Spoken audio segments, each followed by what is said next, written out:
Hola, muy buenos días. Soy Juan Carlos Partida, socio del área de comercio exterior de S. Rubio, con oficinas en Ciudad de México, Ciudad Juárez, en Chihuahua, en Irapuato y en Puebla. El día de hoy les doy la bienvenida a este webinar denominado Perspectivas Económicas y Políticas para 2022, organizado por esta firma de abogados para todos ustedes. Bienvenidos. Muchas gracias por estar aquí. Como sabemos, los últimos años en México han sido bien complicados debido a diversos factores, ¿no? El clima político, en la parte económica, debido no solo a la pandemia, sino a diversos factores. Este año, se va a ser un año de retos para todos y el día de hoy me complace presentar a dos invitados de lujo quienes accedieron a darnos esta plática y nos presentarán este tema de perspectivas económicas y políticas en México para 2022. El tema económico nos lo presentará Carlos Ramírez, quien dirige la práctica de servicios financieros en Integrali. Carlos fue presidente de la CONSAR del año 2013 al 2018. Durante este periodo, ocupó la presidencia de la Organización Internacional de Supervisores de Pensiones y de la Asociación Internacional de Organismos Supervisores de Fondos de Pensiones de Latinoamérica. Antes, fue consultor de riesgo político de México en Eurasia Group, basado en Washington, D.C., y director de comunicación social de Pemex, la CONSAR y la Secretaría de Hacienda. Carlos es economista por el ITAM y politólogo por la Universidad Nacional Autónoma de México. Cuenta con una maestría en políticas públicas por London School of Economics y otra en política económica por la Universidad de Columbia en Nueva York.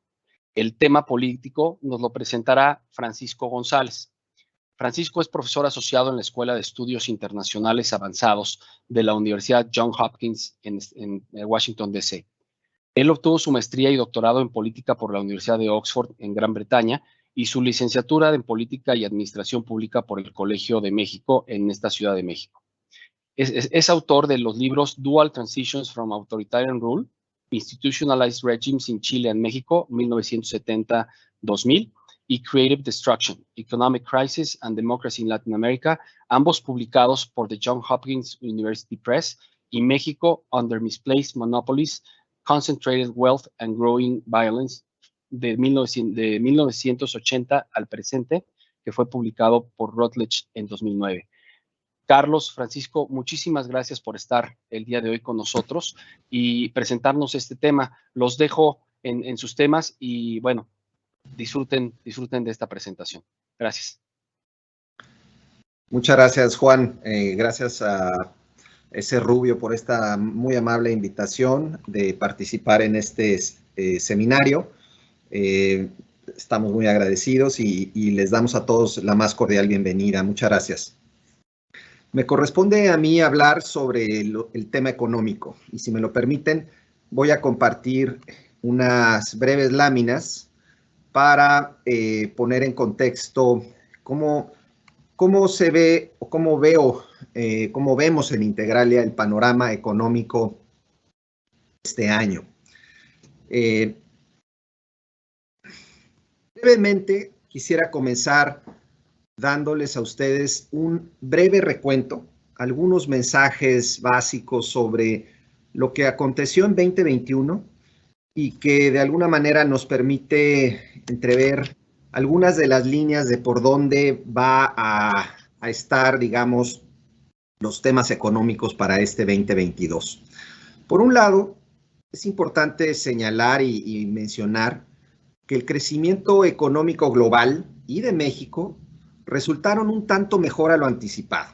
Es decir, si nos ubicamos por ahí de enero del 2021, estábamos saliendo del primer año de la pandemia, las expectativas en general de la actividad económica global eran relativamente moderadas. Y la de México no era la excepción. Empezamos el año en México con una expectativa de crecimiento del orden del 3,5%. Esas expectativas fueron mejorando a lo largo del año, principalmente durante el primer semestre. Y el resultado al final del día del 2021, si lo vemos bajo esa óptica, resultará mejor de lo que se había anticipado. No obstante, para el segundo semestre se empezó a moderar esa recuperación. Y los factores que comenzaron a tener un efecto sobre la actividad económica son muy claros, muy visibles. Las nuevas cepas de COVID, los problemas con las cadenas de suministro tan señaladas en los últimos meses y un importante repunte inflacionario a nivel global prácticamente muy superior a lo previsto. También hay que decir que las expectativas en materia inflacionaria por ahí del primer trimestre del año, había una expectativa de que el pequeño rebote o brote que había ocurrido inflacionario durante los primeros meses tendería a moderarse, es decir, que la inflación sería un fenómeno transitorio. Fallaron las previsiones de manera notable y, por supuesto, ha sido una de las historias relevantes del 2021, el repunte inflacionario. En el caso mexicano, veámoslo de dos formas. Por un lado, si lo vemos del lado de la oferta, es decir, del lado de los sectores de la actividad productiva del país, del lado de la producción, ahí observamos una recuperación heterogénea en donde los sectores que han logrado, vamos a llamar, sortear los efectos más nocivos del COVID, ya lograron alcanzar sus niveles pre-pandemia, mientras que aquellos que siguen de alguna manera vinculados a la movilidad de las personas y digamos, a las actividades que tienen que ver con eventos de alguna manera limitados por COVID, ahí la afectación sigue siendo importante. Y otro factor muy importante también de la desaceleración del segundo semestre, la ley del outsourcing, ahorita voy a mencionar algo al respecto. Por el lado de la demanda, los ritmos de recuperación han sido muy desiguales. Por un lado, el sector exportador claramente ya recuperando sus niveles prepandemia y con muy buenas perspectivas para el 2022. Por el lado del consumo, ya prácticamente alcanzando niveles prepandemia, pero todavía, digamos, limitado por factores estructurales de la demanda doméstica y el gran rezagado que es la inversión general, pero particularmente la inversión privada, que está todavía 15% por debajo de donde se encontraba al inicio de esta administración. Déjenme mostrarles algunos datos de manera muy sucinta. Esta tabla lo que muestra es todos los sectores de la actividad económica, es decir, desagregados los sectores del PIB. Y nada más, hay muchos números, nada más quisiera que ustedes vieran la última columna y particularmente los rojos y los verdes. Y ahí lo que podemos apreciar es que hay unos pocos sectores de la actividad económica, las actividades primarias, el comercio al por mayor y al por menor, los servicios inmobiliarios en general, y por supuesto los servicios de salud y de asistencia social que ya alcanzaron e incluso ligeramente superaron sus niveles prepandemia. Esta tabla lo que muestra es, digamos, el inicio de la pandemia en el cuarto trimestre del 19 y cómo se ha ido evolucionando. Pero hay muchos otros sectores que no han alcanzado sus niveles prepandemia y notablemente algunos como servicios de esparcimiento, servicios de alojamiento, entre otros, muestran un rezago todavía muy significativo. Lo que tenemos es una economía que se ha movido a dos ritmos muy distintos. Un ritmo, vamos a llamar, de recuperación relativamente acelerada y otro ritmo, lamentablemente, de recuperación relativamente lenta. Vámonos a los motores de la recuperación por el lado de la demanda. Claramente el sector exportador manufacturero ha sido el principal motor de la actividad económica en los últimos meses. Si ustedes ven la tabla del lado derecho, las exportaciones manufactureras, aquí está base 100 octubre del 18, es decir, formalmente el inicio del sexenio. Ya tanto las exportaciones, digamos, en su vertiente automotriz y el no automotriz, claramente han recuperado sus niveles, digamos, de inicio de sexenio, pero también sus niveles prepandemia. Y algo digno a destacar es que a pesar de las afectaciones al sector automotriz, hemos tenido una recuperación de las exportaciones manufactureras no automotrices muy importante. Del lado de la actividad industrial, claramente el sector manufacturero, es decir, del lado de la oferta, destacando como el principal baluarte de la recuperación. Ahora vayámonos a los motores de la demanda doméstica. Aquí se ve muy claramente, esto está en base 100 octubre del 18, es decir, otra vez el inicio del sexenio, y aquí se aprecia con toda claridad la historia de los 3 años de esta administración. El consumo ha tenido un desempeño un poco mejor, digamos, en general, al de los otros componentes de la demanda agregada. Bueno, claramente el de la inversión, el sector exportador muy por encima, pero fíjense cómo en 3 años el consumo no ha crecido nada. Es decir, estamos prácticamente al nivel de donde empezó el sexenio. Y no hablemos de la inversión. La inversión 15% por debajo de donde comenzó, y claramente es el principal lastre de esta recuperación, de la recuperación económica que está teniendo el país. El principal lastre es lo que ocurre con la inversión. ¿Y qué está pasando con la inversión y por qué está tan rezagada? Es un poco lo que quiero comentar del 2022. Comienzo por las fortalezas, por lo positivo. Hemos estado inmersos en los últimos 3 años en un ambiente, vamos a llamar, de enorme incertidumbre, sin lugar a dudas, y de un pesimismo que tiene sus buenas razones de existencia. Pero también hay que señalar algunos aspectos que de cara a este 2022 y digamos para lo que resta de la administración me permiten ser relativamente optimista para lo que viene, sin dejar de mencionar, por supuesto, los rezagos y los lastres y los riesgos que están por delante. 3 factores principalmente. 1, va a seguir la recuperación económica de Estados Unidos, y esa es una muy buena noticia para México. Creo que a pesar de lo que estamos viendo en la economía norteamericana, en el sentido de una alta inflación, los niveles de popularidad del presidente muy bajos, ciertamente un descontento de la población en general respecto a la situación económica, a pesar de que los números muestran una recuperación muy vigorosa, creemos en general que esto va a mantenerse. Es decir, hay motor para adelante para que la economía norteamericana siga creciendo, y nuestro sector manufacturero exportador, que está profundamente entrelazado al norteamericano, va a verse beneficiado. Y los últimos datos están mostrando una mejora gradual en la confianza empresarial en México.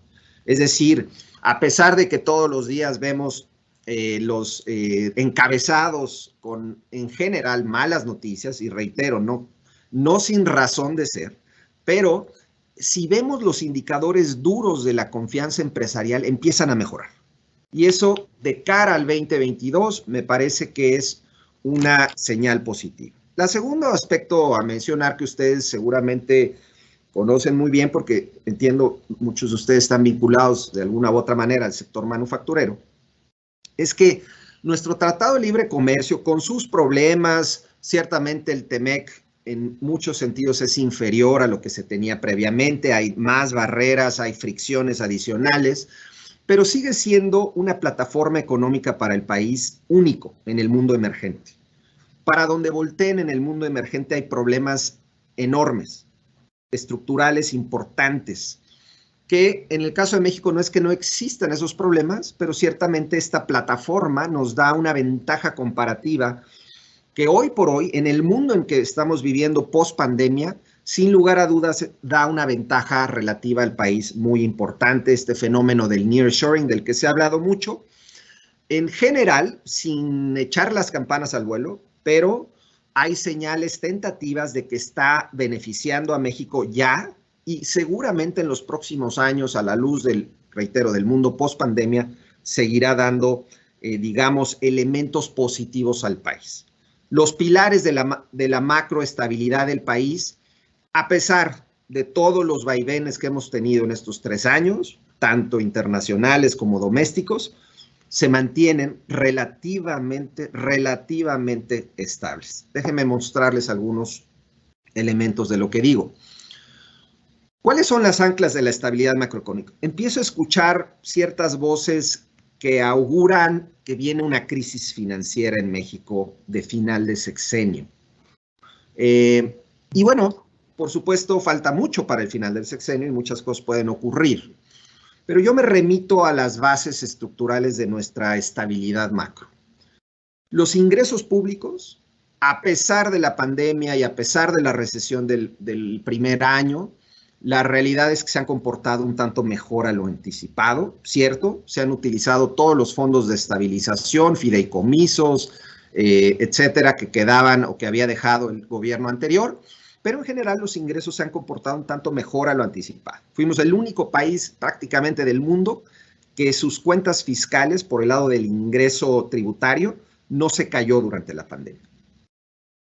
Sin problemas de cuenta corriente, es decir, tenemos flujos muy importantes en materia de remesas e inversión extranjera directa que permiten anticipar que no tendremos ningún problema de cuenta corriente en los próximos años. Un sistema financiero que ha resistido de manera notable el embate de la pandemia. Es decir, cualquiera que mire la experiencia del 2008 y la contraste con 2020, si hay un diferenciador entre esas dos crisis, sin lugar a dudas, es, por supuesto, el epicentro de la crisis del 2008 fue el mismo sistema financiero y de ahí se desparramó a la economía real. Pero digamos, en el 2020, a pesar de algunos augurios negativos respecto a los efectos de la crisis de la pandemia, la realidad es que el sistema financiero sale prácticamente intacto. Política fiscal conservadora. Los economistas no nos ha gustado lo que ha hecho el gobierno ciertamente en materia de respuesta ante el COVID, pero también hay que decirlo hoy, un año y después, un año y medio después de que el evento empezó, la realidad es que hoy México, vis a vis otros países emergentes, relativamente sale un poco mejor, al menos desde un punto de vista de cuentas fiscales. La autonomía del Banco Central y ciertos contrapesos al poder del presidente que son fundamentales para la estabilidad. Esta lámina muestra la inversión extranjera directa durante el sexenio del presidente López Obrador. En lo que va de los primeros 11 trimestres de la administración, tenemos 86,000 millones de dólares de inversión extranjera directa. Ciertamente es menor que lo que recibió Peña Nieto para el mismo periodo, pero en general, dadas las circunstancias, la realidad es que la inversión extranjera directa se ha mantenido, no intacta, pero se ha mantenido frente a un entorno muy complejo. Y principalmente las industrias manufactureras han dado la cara por el lado de la inversión directa extranjera. No perder de vista que la inversión extranjera directa solo representa una parte relativamente pequeña de toda la inversión privada del país, pero lo muestro como una señal de que a pesar de los desafíos que ha tenido la economía mexicana en estos 3 años, tanto domésticos, ocasionados por, digamos, las políticas públicas que ha llevado el gobierno, que claramente han afectado la confianza para invertir en el país, y la pandemia, a pesar de todo ello, la inversión extranjera directa se ha mantenido.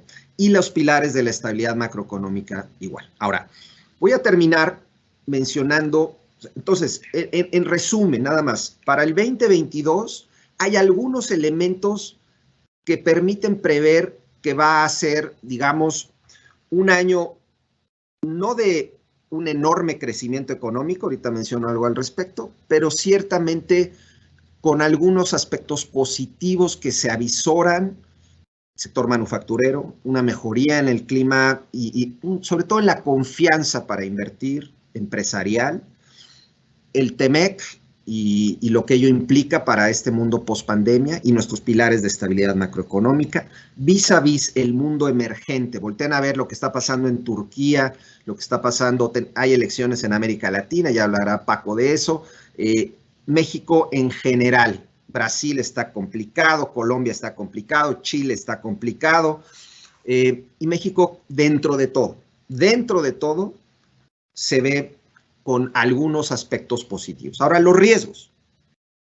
Las relaciones entre el sector privado y el gobierno están tensas y prácticamente rotas, y es muy poco probable que mejoren de manera sistémica durante lo que resta de la administración.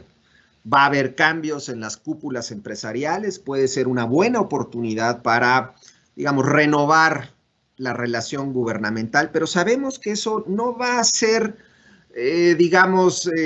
las cosas no van a mejorar, porque el presidente no va a cambiar. Y por tanto, en general, sin lugar a dudas, es un tema importante para este año y para los que siguen. Pero hay una pequeña oportunidad con los cambios en las cúpulas empresariales. Un ambiente de bajo crecimiento. Ahí sí, debo decir, ya empiezan a verse claramente señales de, digamos, ya mencioné lo del segundo semestre, una desaceleración, pero en el caso de México, incluso una posible recesión en el segundo semestre del 21 y ello de cara al 22 augura un bajo crecimiento. Estamos viendo revisiones a la baja ya en las expectativas de crecimiento. Y el principal elemento de esa revisión a la baja es la moderada recuperación de la inversión privada y, en el caso del consumo, una mejoría un poco más clara, pero sin señales claros de un impulso significativo. Y algo muy importante, la herencia negativa que va a dejar esta administración al sucesor del presidente López Obrador es algo para tomar en cuenta y para evaluar durante estos próximos meses y años, porque va a ser un lastre muy importante para el crecimiento económico estructural de la actividad del país para los próximos años. Entonces, en resumen, los riesgos están ahí. No hay que menospreciarlos. Sin lugar a dudas, el principal riesgo hoy por hoy es la política pública y las decisiones que toma el gobierno a lo largo del año y que ciertamente pueden llegar a afectar el clima de negocios. Termino con esta lámina. Aquí me parece que está retratado buena parte de lo que ha ocurrido estos 3 años. Es el PIB de México con el de Estados Unidos. Es decir, nos movemos exactamente en la misma dirección, como ha sido la constante desde que firmamos el TLC en el 94, pero vean la brecha que se ha abierto entre los dos países. Esa brecha de 8 puntos porcentuales se explica por 2 factores. Por la forma en cómo respondió Estados Unidos a la pandemia. Ciertamente nosotros no teníamos esa capacidad fiscal para responder de la misma magnitud, pero en el caso mexicano, pues simplemente no hubo reacción. Y la segunda, el clima doméstico. El clima doméstico sigue siendo el principal lastre de la actividad económica y, mucho me temo, seguirá siéndolo para los próximos años. Termino con esta lámina, expectativas de crecimiento. Hoy por hoy, el consenso de los analistas está alrededor de 2.7%, pero está empezándose a ver revisiones a la baja. No me sorprendería que ya se empiece a hablar. Digo, algunos analistas ya bajaron su expectativa de crecimiento abajo del 2%. Y para ser tan temprano en el año y estar hablando de revisiones de expectativa económica, ciertamente no es una buena señal.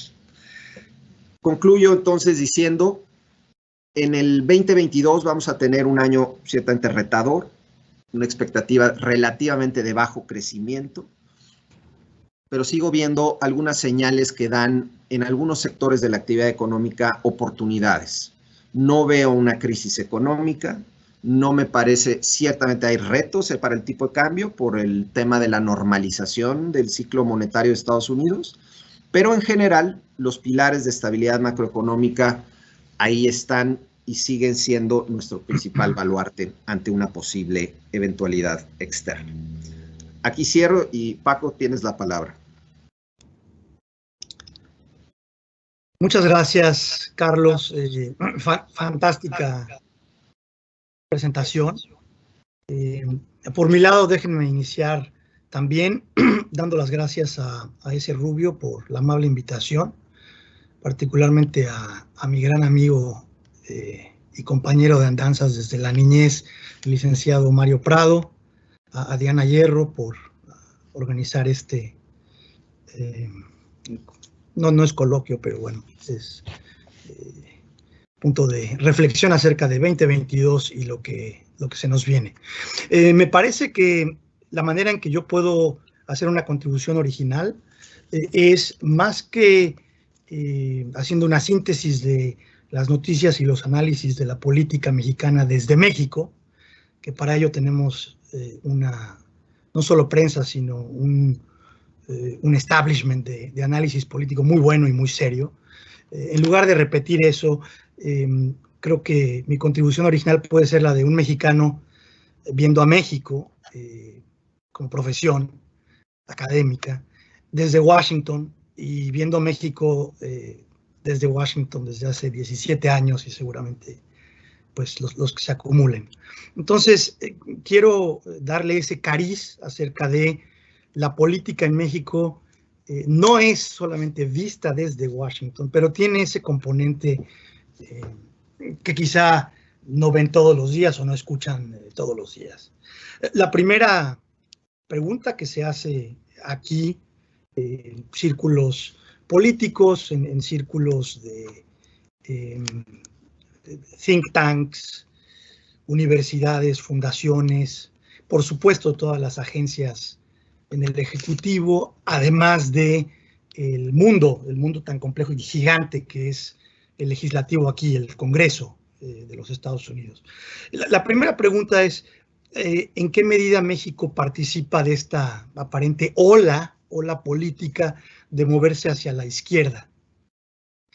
Y vemos que más veces que menos, dado el lugar en el que México es analizado desde esta ciudad, que es Latinoamérica, no nos ven como Norteamérica necesariamente, es decir, siendo una unidad Canadá, Estados Unidos y México, finalmente seguimos siendo latinoamericanos. Desde esa perspectiva, en Washington se cree claramente que México es parte de esta ola de moverse hacia la izquierda, pero lo curioso es que no lo relacionan, y esto es, bastante consistente, izquierda, derecha, centro, de preferencias políticas, republicanos, demócratas, independientes. No consideran que México sea parte de la izquierda radical. El análisis aquí no es de que México tenga líderes como en Venezuela, Cuba, Nicaragua, incluso sin lugar a duda Bolivia con Evo Morales.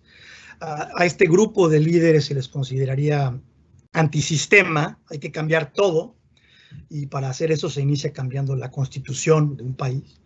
Entonces, no ven a México allí, ven a México más bien, se nos relaciona con otros grupos de países en los cuales populistas actuales, populistas de la segunda parte de los 2010 en adelante, toman el poder, y además no solo en Latinoamérica, también en Asia, el presidente Duterte, Carlos mencionó Turquía, el presidente Erdogan es un claro ejemplo, primeros ministros y presidentes en Polonia, en Hungría, en fin, a López Obrador se le ve más como uno de estos populistas actuales, y por lo tanto, a pesar de ideológicamente no ser necesariamente congruentes, se le asocia con el fenómeno Trump, se le asocia con el fenómeno Bolsonaro en Brasil.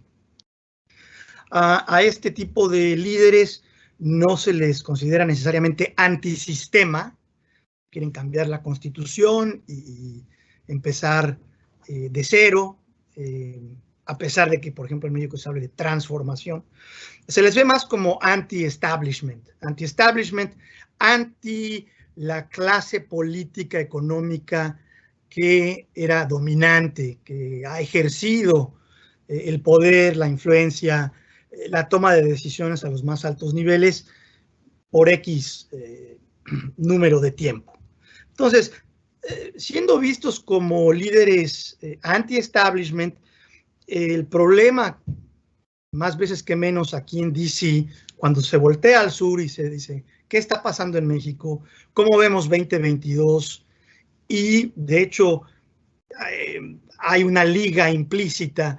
Hablar de 2022 es prácticamente hablar de 2024 en ambos países, porque aquí, en este año, hay, y ya hablaré en unos minutos, elecciones intermedias muy importantes que van a dictar el camino legislativo y de posibilidades de implantación de diferentes tipos de políticas hasta 2024. Y por supuesto, en 2024, ambos países vamos a una elección presidencial. Esto coincide en nuestros ciclos electorales una vez cada 12 años. Y es como tirar los dados y ver qué sucede. Ha habido, estaba haciendo cuentas rápido, Salinas y Bush Senior, 1998, ahí se generó la posibilidad de acuerdo para iniciar la integración de Norteamérica y extender el acuerdo entre Canadá y Estados Unidos del 1988 a México, y eso, bueno, se convirtió en el primer tratado en el mundo que ligaba a un país capitalista avanzado, los Estados Unidos, con un país de mercado emergente y de ingreso medio, en algunos lugares medio alto, en otros medio bajo o bajo. Bueno, el principal problema que se ve es que al ser anti-establishment, lo que está sucediendo es que en ambos países, en Estados Unidos y en México, lo que vemos son tiempos de debilitamiento institucional y de fortalecimiento de poder personalizado. Y esto es muy importante para todos los analistas, sean de bancos centrales, sean del sector privado, industria, del sector privado financiero, de las ONGs. La diferencia entre liderazgos basados en instituciones y liderazgos basados en personalidad es muy importante, entre otras cosas porque sabemos que en los países en donde se siguen reglas, procedimientos, normas, esto genera un margen de predecibilidad acerca de cómo se va a comportar el poder público. Y entonces esto permite acotar planes, riesgos, forecasts, porque existe esos parámetros que más veces que menos se cumplen por seguir instituciones. La personalización del poder debilita todo esto y entonces genera una variedad de problemas que aquí en Estados Unidos se indican como problemas que hoy vive México, en cierta medida este país también, porque el expresidente Trump, que es el campeón de la personalización de todo, en todo, no está muerto, sigue siendo el líder implícito del Partido Republicano, lo que genera una inmensa cantidad de opiniones, sentimientos muy encontrados dentro del partido mismo. Entonces, entre más personalizado, se va a generar incertidumbre, esperar que la idea de riesgo país, el riesgo político, que es una de las variables que todas las empresas, que todos los bancos, que todos los organismos multilaterales toman en cuenta para darle una calificación de crédito a un país, generar expectativas acerca de la posibilidad de que las inversiones sean seguras, rindan, valga la pena hacerlo en la jurisdicción A en lugar de irnos a la jurisdicción B o C. Con un liderazgo más personalizado hay mayor incertidumbre. Disminuye la credibilidad del soberano, el Estado-nación México, Brasil con Bolsonaro, Estados Unidos, ahora que cada cada 3 meses tienen que seguir rearreglando y subiendo el ceiling, el techo de la deuda pública, teniendo a toda la gente en ascuas. Eso no está bien, eso disminuye credibilidad. Coordinación con socios comerciales, con naciones amigas. Esa es una crítica muy clara a la personalización del poder. Lo hemos visto en México, la manera en la que nos hemos ganado toda una serie de broncas y de peleas debido a los pronunciamientos del presidente mexicano respecto a España y hombre, todo lo que nos debe, la disculpa que no se da. Eso sonará quizá como a chisme político, hombre, pero ¿por qué? Eso termina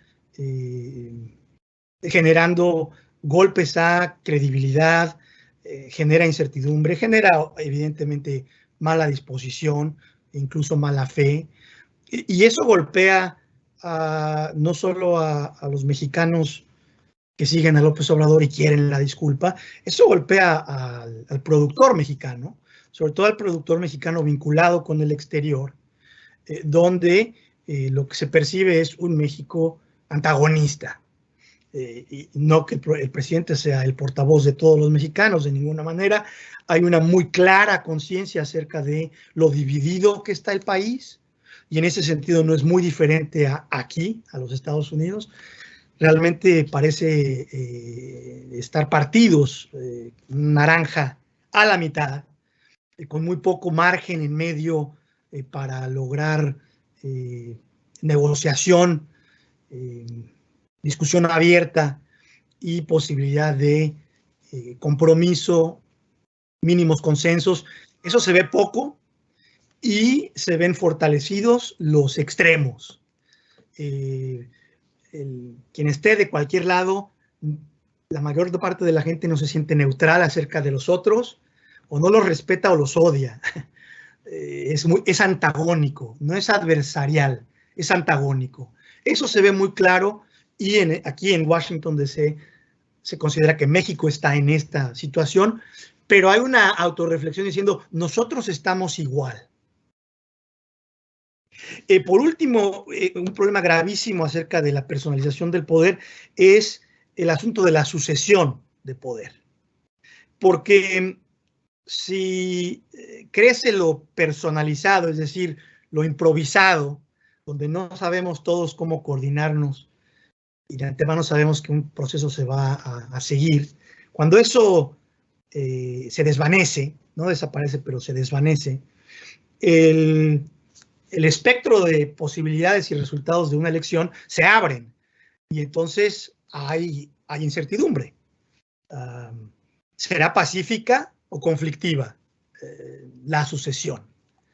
Y para ello falta, aquí mismo en esta ciudad, hacen ahorita muchísimo la continua reflexión de la democracia y la luz inicial del mundo moderno de una república democrática, donde todo el mundo, hace un año y menos de un mes, el 6 de enero de 2020, vimos una insurrección popular queriendo tomar el Capitolio. Entonces, hay una conciencia acerca de la polarización de los sistemas democráticos, también miembros de la Unión Europea, importantes, países con una trayectoria democrática importante, tirándose hacia los extremos, y evidentemente lo ven en Latinoamérica, ¿no? Como decía, si bien a México no se le ve en la canasta de los antisistema como Venezuela o Cuba, sí se le ve en la canasta de los anti-establishment.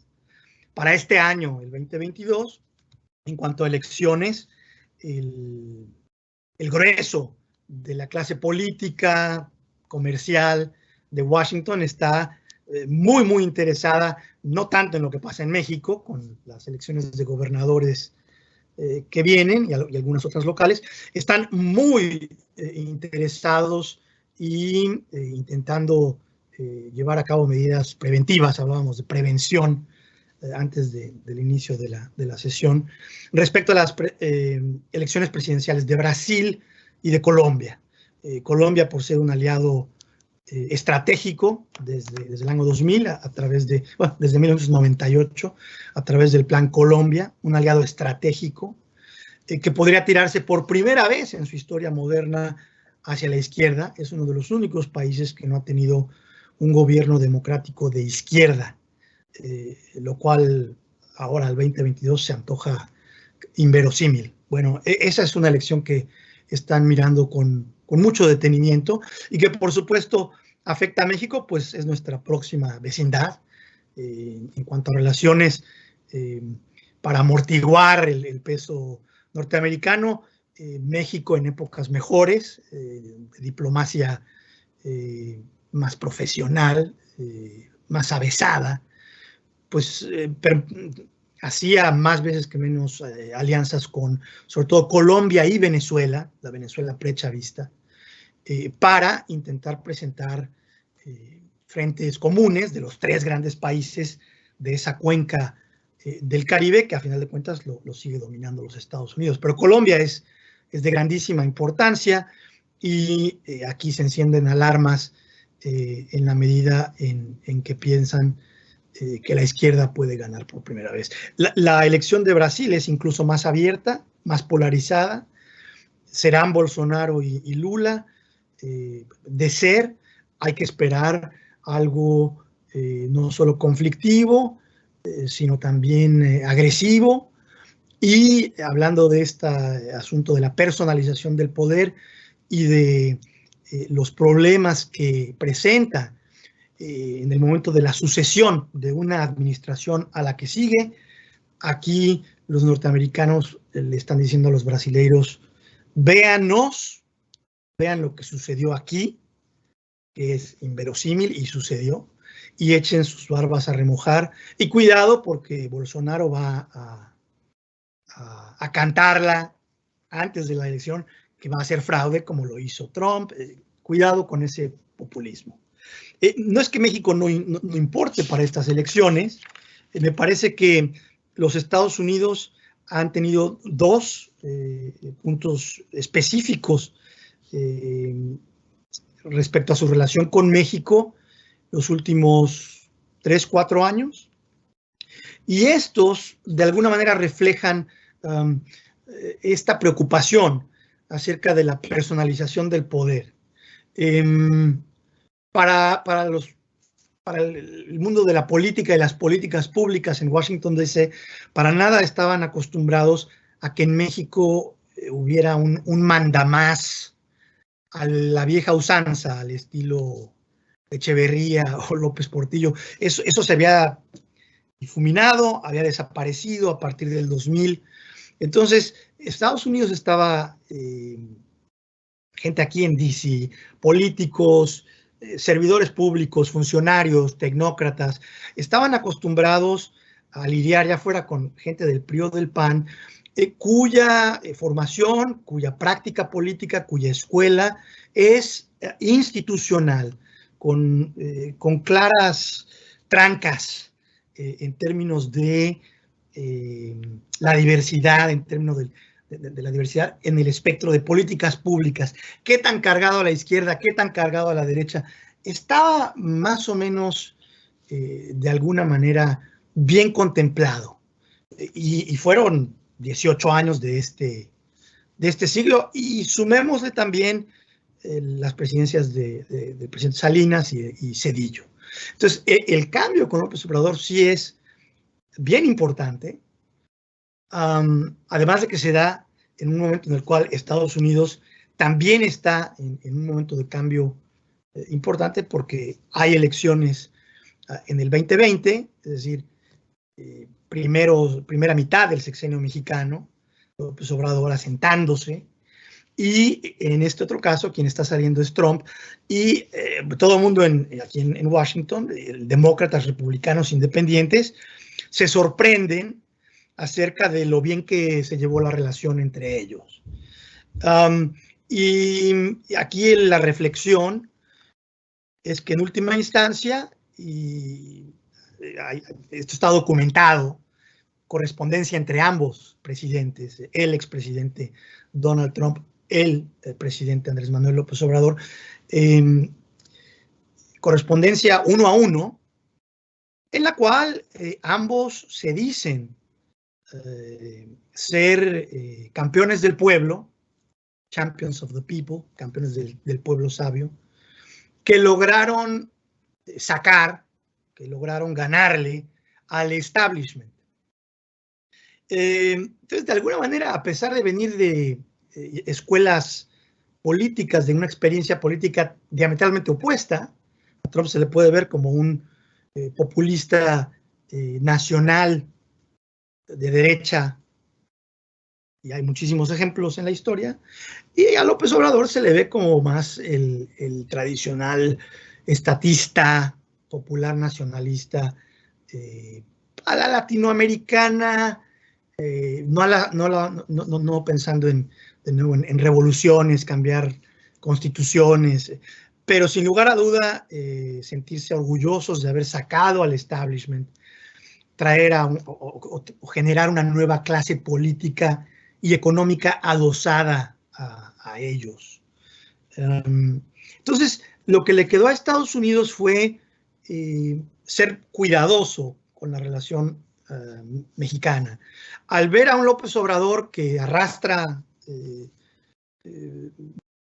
pues mucha adhesión popular y que contrasta, como bien dice Carlos, con la situación del presidente Biden, quien está en 30, 33, cuando al inicio estaba con 56, 58, hay una variedad de razones. Pero, a final de cuentas, en términos de realpolitik, de la política que se tiene que hacer para tener los mejores resultados, los Estados Unidos han decidido no pelearse con México. No vale la pena hablar de derechos humanos, a menos de que empezaran a expropiar bancos cuyos dueños son norteamericanos, o no solamente se hubieran congelado, sino echaran para atrás los proyectos de petróleo y gas que se lograron echar a andar a raíz de la reforma energética del 2014, y que hay más de 100, y todos son distintos, pero contienen a una cantidad de actores que sería muy temerario, incluso para alguien que personaliza el poder como López Obrador, de buenas a primeras decir, y estos contratos además no los aceptamos, los hicieron otros ilegítimos. Sería suicida y no es un suicida, no es un kamikaze. Entonces ahí los norteamericanos dicen, a menos de que llegáramos a estos márgenes en los cuales la propiedad privada está en peligro, hay posibilidad de reabrir para renegociar contratos.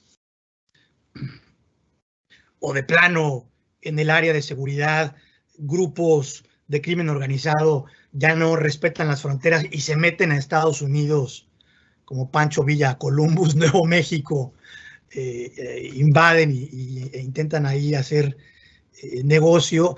A menos de que lleguemos a esos márgenes, nosotros queremos llevarla tranquilo, porque México es un país muy grande, porque no hay ningún otro país, obviamente, subdesarrollado, en vías de desarrollo, con el que compartamos más de 2,000 kilómetros de frontera.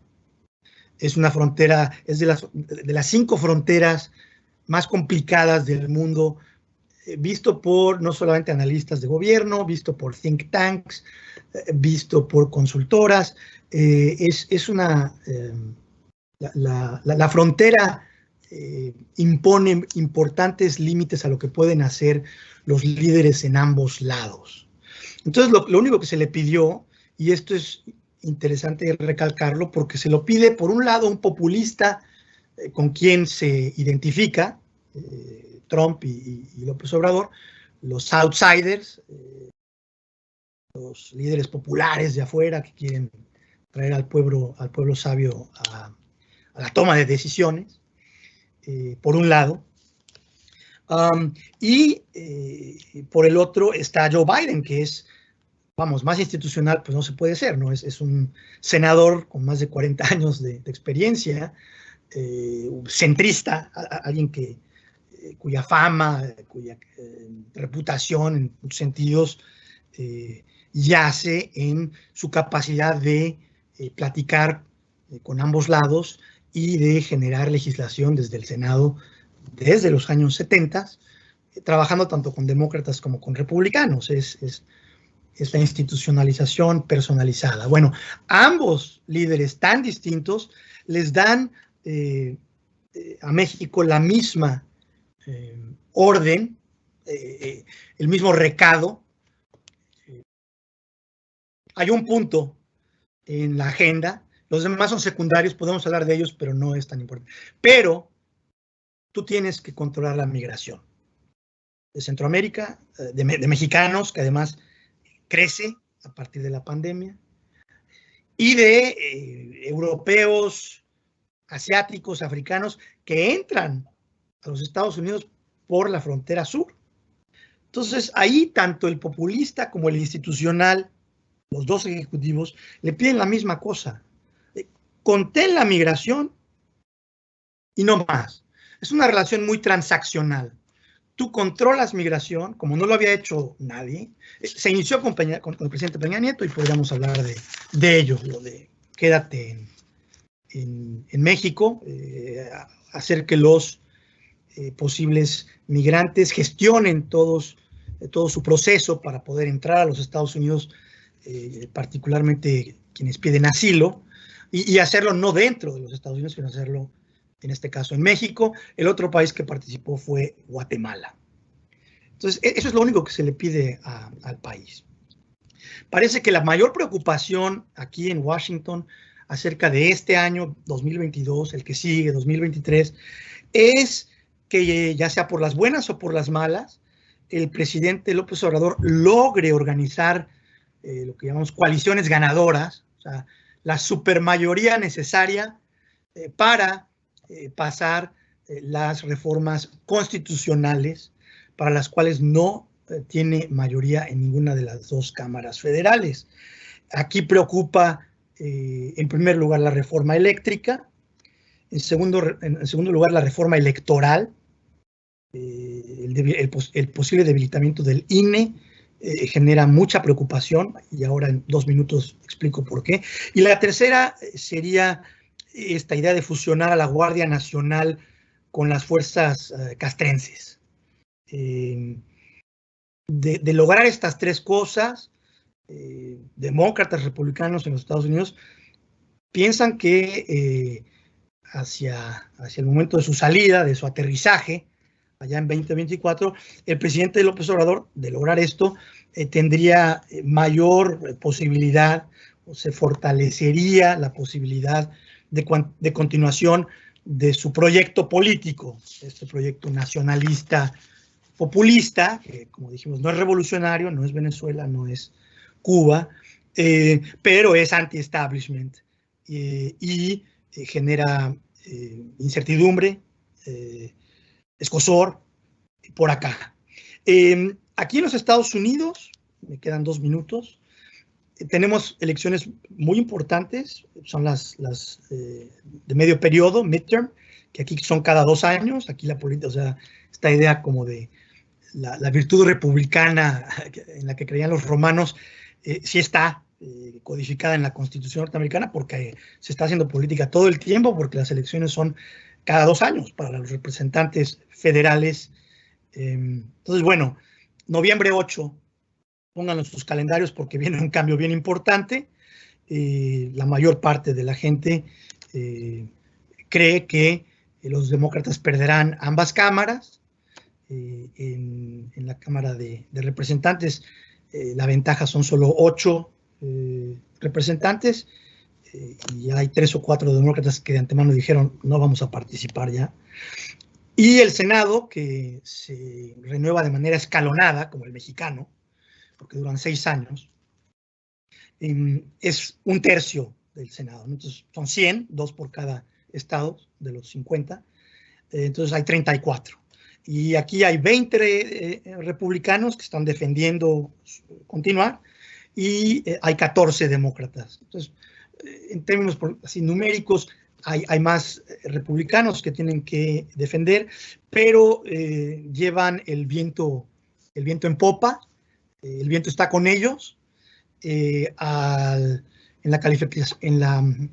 elección intermedia, más veces que menos, se castiga el partido del presidente, no es universal, pero desde las presidencias de Franklin Delano Roosevelt hasta el día de hoy ha habido dos, quizá, elecciones en las que el partido del presidente gana lugares, curules, tanto en Cámara de Representantes como en el Senado. En el resto de o sea, con mucho, más del 90% de las veces, el partido del presidente pierde lugares. ¿Qué sucede? Entonces nos vamos al escenario en el cual Estados Unidos ahora tiene un gobierno dividido, ya no es un gobierno unitario, y entonces la agenda con México se abre.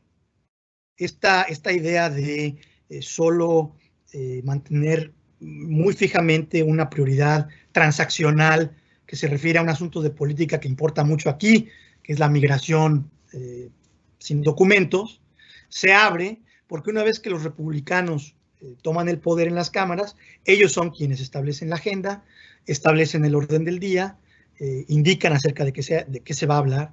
Entonces ahí es evidente que se abrirá más la crítica a López Obrador y el estilo de política y políticas que sigue. Seguramente habrá más crítica, pues, a los abrazos e invitaciones a dictadores, reformas estatistas contra la idea del mercado, contra el sector privado. Es algo que los republicanos de inmediato, hombre, no vociferarán, pero seguramente abrirán esos flancos. Y mi reflexión ahí sería, hay que tener cuidado. Por un lado, diríamos, está bien, alguien tiene que obligar a que se rindan cuentas, alguien tiene que obligar al gobierno de la 4T a no querer actuar como si tuviera carro completo.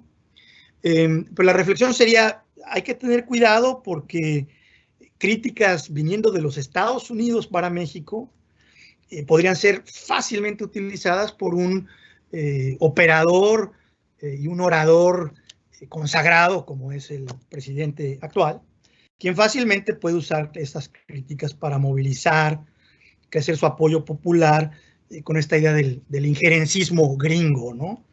Y eso hay que tener cuidado porque ya vamos hacia los últimos 2 años, 2023, 2024, en los cuales, pues quizá lo que menos le conviene a México es terminar con un gobierno igual de personalizado y con la misma agenda que se mueve hacia el estatismo, sin planes claros, y muy parecido al de Trump, ¿no? Personalizado, con resentimientos, tal cual. Entonces, hay que tener cuidado, y eso es algo que los Estados Unidos, aquí en Washington DC, en muchos foros de gobierno, en foros de think tanks, a donde acuden mucho los staffers, la gente que ayuda a los congresistas, a los senadores, a las principales secretarías, Treasury, State, Justice, Homeland Security, a todas ellas.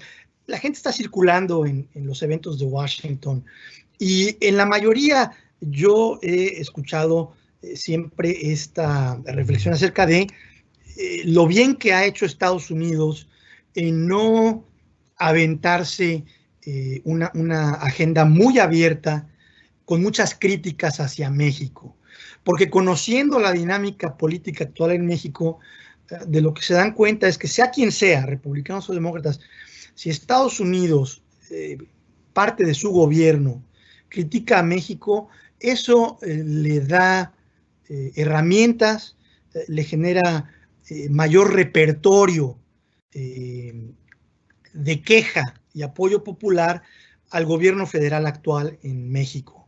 Así es que habrá que tener cuidado con este cambio que se nos viene a final de este año.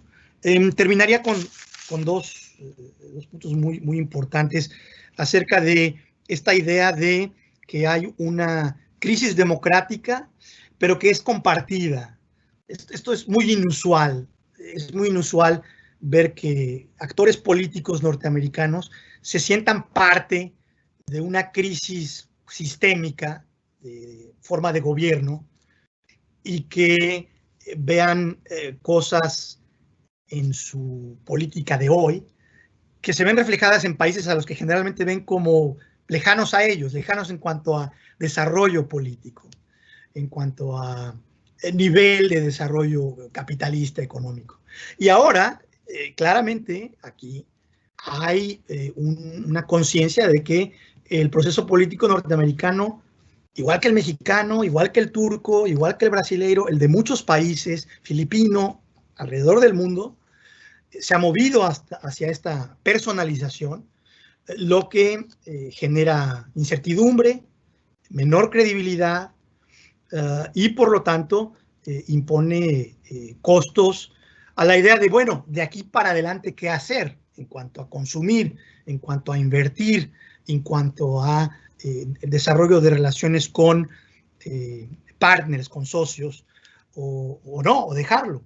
Entonces, en Estados Unidos, respecto a esta crisis compartida de la democracia, acerca de México, había dicho que hay una gran preocupación acerca del debilitamiento de las autoridades electorales, del INE, y más aún, gran desconcierto y preocupación acerca de la penetración y, de hecho, manejo de elecciones y de candidatos por parte del crimen organizado en México.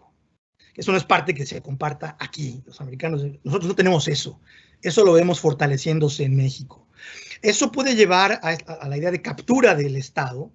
Grupos de crimen organizado básicamente se convierten en jueces y parte acerca de quién puede ser representante de autoridad pública. Y la captura del Estado se ve en política comparada por todo el mundo, en Rusia, en Myanmar, en la Siria e Irak, preguerras. La captura del Estado hace que la colusión entre autoridades y criminales se vuelva tan fuerte que es muy difícil combatirlo. Hay muchos casos de estudio. Hacia un narcoestado, esa es una pregunta un poco más tirada hacia, ¿en serio? No se ve así México aún en los Estados Unidos, pero no se descarta y hay gran preocupación acerca de ese punto. Y el segundo punto, con esto termino, respecto a esta crisis democrática, varios rubros compartida, no en todos, es este asunto acerca de la militarización en México, punto de interrogación. ¿Es cierto hasta qué punto? Aquí en los Estados Unidos, la mayor parte de los actores consideran que no es una militarización per se, ya que, bueno, como interactúan con todos los países del mundo y en muchos lugares la relación civil-militar es bien compleja, bien sustancial. Con México es relativamente no neutral, pero evidentemente no somos un gran aliado que le compra billones y billones de dólares en armamento a Estados Unidos, como lo son otros 10 o 15 países en el mundo. Bueno, aquí lo que dicen es, preocupa la militarización de partes importantes de la actividad pública. ¿Por qué? El poder castrense, las Fuerzas Armadas no son representativas, no están sujetas a la representación democrática, no tienen que rendir cuentas, pueden volverse factor de poder que comienza a ser capaz de hacer política y empujar políticas. Y una vez dadas estas facultades, es difícil quitárselas o recortarlas. Hay aquí en Estados Unidos una enorme desconfianza, sobre todo abiertamente, con la Sedena, con la Secretaría de la Defensa Nacional, por el tema anterior, el tema que conecta directamente al Estado con crimen organizado. Esos son los puntos más graves. No quiero terminar apuntando solo de manera apocalíptica el devenir, no es así. Me parece que hay una expectativa de consenso general entre centro izquierda y centro derecha en los Estados Unidos acerca de que la integración económica entre Estados Unidos, México y Canadá es buena en promedio para los tres países, que el costo de dejar de hacer eso sería altísimo, que eso de alguna manera ha hecho que la región de Norteamérica crezca como lo hace, y hay diferencias en cuanto a la distribución, evidentemente, asuntos de desigualdad, de igualdad de oportunidad, todo eso está en la mesa, pero hay muy pocas voces que piden de nuevo una renegociación o una revocación, para bien, para mal. Se entiende que estas cadenas de suministro ya tan estructuradas, algunas de ellas con un cuarto de siglo a raíz del Tratado de Libre Comercio, continúan siendo competitivas y hay que echarlas a andar ahora post-COVID, pero entonces a final de cuentas hay una cierta autonomía de lo económico. La clase empresarial, la clase financiera ve en esta integración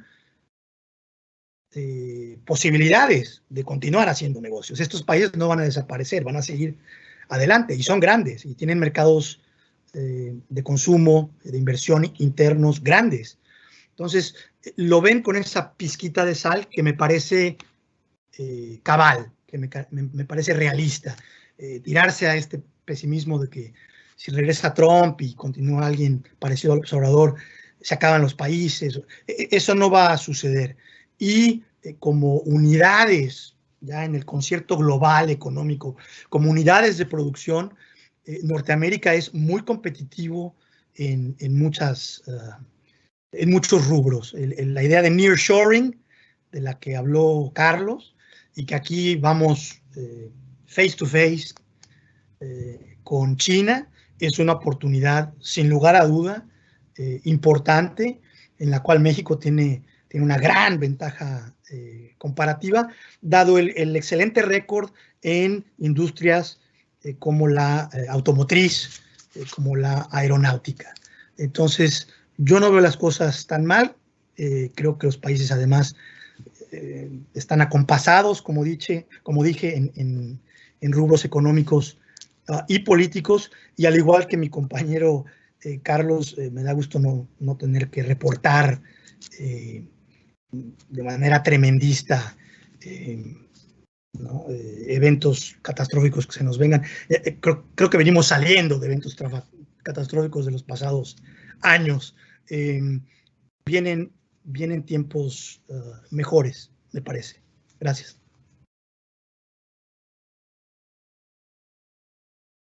Bueno, ya tenemos el tiempo encima para preguntas y respuestas. Así es, Diana. Entonces, no sé si quieran contestar algo que sea una o ya le damos por terminado. Depende también de sus tiempos. No, hay 50 gentes. Carlos, yo con gusto contesto alguna, pero mira, hay una de fuga de capitales que seguramente a ti hasta arriba sería para ti. Y déjame ver una más política para mí. No se ven las preguntas. Buenas tardes. Sí, Mario. Buenos días, perdón, Mario. Sí, Carlos, te la comparto con gusto. La pregunta es, fuga de capitales, ¿qué tan fuertes se estiman que siga y qué riesgos importarían?